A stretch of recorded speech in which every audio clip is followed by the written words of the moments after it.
Армысыз көрермен, сіздермен QR News. Апта жаңалықтарын қорытындылайтын мен Абдрахманов Мағжан. Үкімет АЭС бойынша референдум өткізу туралы қаулы жобасын мақұлдап, Қасым-Жомарт Тоқаевтың қол қоюына жіберді. Бұған дейін президент Тоқаев референдумның күзде өтетінін хабарлаған еді. Бірақ әзірге күні белгіленбеді. Референдумда қазақстандықтар АЭСті қолдайтын не қолдамайтынын білдіруі керек. Осыған дейін АЭС салу мәселесі бойынша еліміздің барлық өңірінде жария талқы өтті. Белсенділер онда АЭС салудың артықшылықтары ғана айтылып, кемшіліктер туралы сөз қозғалмады дейді. Ал энергетика министрі Алмасадам Сәтқалиев АЭС құрылысына қарсылық білдіргендер қоғамдық пікірдің тұрақсыздануына әкеп соқты деп, ведомство олардың үстінен құқық қорғау органдарына шағым түсіруге дайындалып жатқанын айтты. Елімізде АЭС салынар болса, Балқаш көлінің жағасындағы үлкен ауылына салынуы ықтимал. Атом реакторын салуға Қытай, Ресей, Франция және Оңтүстік Корея компаниялары қызығушылық білдіруде. Атом электр станциясын салуға 10-12 миллиард долларға дейін қаржы жұмсалуы мүмкін.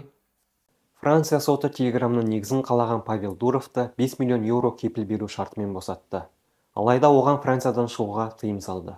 Сондай-ақ Дуров аптасына 2 рет полицияға келіп тұруы тиіс. Оған 12 қылмыс бойынша айып тағылған. Дуровтың сөзінше 2013 жылы іске қосылған Телеграмды бүкіл әлем бойынша 950 миллион адам пайдаланады. Ал 2025 жылы пайдаланушылар саны миллиардтан асуы мүмкін. Франция президенті Макрон Павел Дуровты тұтқындау саяси шешім емес деп айтты. Ал Ресей тарапы кезінде өздері Телеграмды бұғаттауға тырысқанына қарамастан, Еуропадан оны босатуды сұрады. Павел Дуровқа араша түскендер ішінде Қазақстан журналистер одағы мен Қазақстанның цифрлық даму министрі Жасұлан Мәдиев те бар. 2 қыркүйекте парламент палаталарының бірлескен отырысы өтеді. Сессияны мемлекет басшысы ашады. Бұл күні Қасым-Жомарт Тоқаев билікке келгеннен бері Қазақстан халқына жыл сайынғы жолдауын жариялайды. Президент жолдауында еліміздің саяси және әлеуметтік экономикалық даму перспективаларына қатысты мәселелер қамтылады. Жиынға Сенат пен Мәжіліс депутаттары, орталық мемлекеттік органдардың басшылары, ұлттық құрылтай, адам құқықтар жөніндегі комиссия, әйелдер істері және отбасылық демографиялық саясат жөніндегі ұлттық комиссия мүшелері, қоғам өкілдері және еңбек ұжымдары қатысады. Парижде Паралимпиада ойындары басталды. Қазақстан жарысты жеңіспен бастады. Волейболды отырып ойнаудан Қазақстанның ұлттық құрамасы топтық кезеңдегі алғашқы матчында Франция командасын 3-0 есебімен жеңді.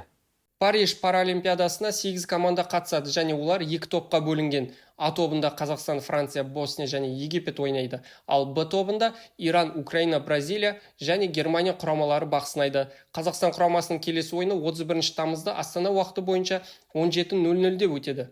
Таеквондошы Милана Красавцева да ширек финалға шығып, Олимпиаданы жеңіспен бастады. Дегенмен ширек финалда мексикалық Джессика Гарсия Куиджаноға жол берді. Еліміздің спорттағы қуанышты жаңалығы мұнымен бітпейді. Астана футбол клубы сенсация жасап, Еурокубокқа шықты. Алматыдағы орталық стадионда конференция лигасының плей-офф раундының 2-ші ойыны өтті. Онда елордалық Астана норвегиялық Бранды 3-0 есебімен тізе бүктірді. Естеріңізге сала кетейік, Норвегияда өткен алғашқы ойында алаң иелері 2-0 есебімен жеңіске жеткен болатын. Өз алаңындағы ойында Астананың алдында 2 голды қайтарып алу деген қиын міндет тұрды.